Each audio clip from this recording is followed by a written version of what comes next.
Hello दोस्तों, नमस्ते, प्रणाम। मैं सरोज पंडित स्वागत करती हूँ आप सभी का अपने यूट्यूब चैनल में। मैं आप सभी लोगों के बीच भोजपुरी में एक छोटा सा दहेज प्रथा का गीत सुनाने जा रही हूँ। आशा करती हूँ कि आप सबको ज़रूर पसंद आएगा।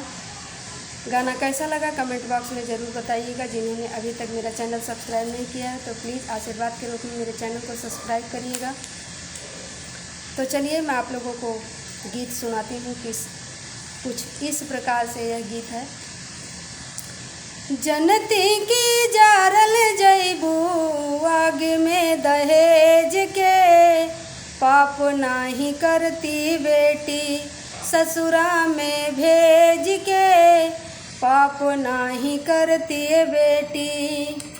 जनती की जारल जइबू आग में दहेज के, पाप नाही करती बेटी ससुरा में भेज के, पाप नाही करती बेटी। कटले तू होई बोरनिया बड़ा रे विपतिया, रोवत बितल हुई है दिनवा उरतिया। कटले तू होई बोरनिया बड़ा रे विपतिया, रोवत बितल हुई है दिनवा उरतिया।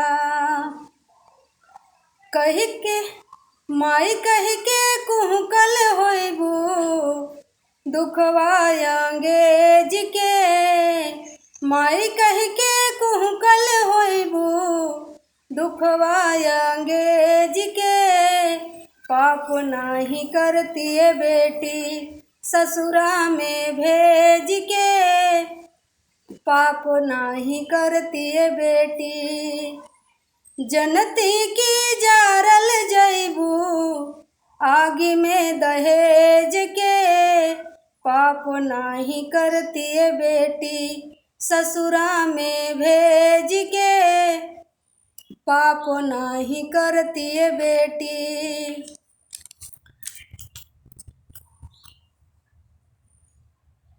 का कही बेटी हो अपना नसीब के, का कही बेटी हो अपना नसीब के।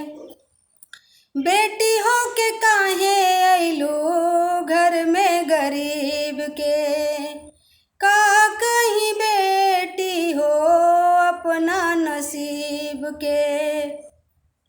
बेटी हो के काहे अइलू घर में गरीब के, जियत मुआई दिहलू हमरा के तेज के, पाप नाही करती बेटी ससुरा में भेज के, पाप नाही करती बेटी।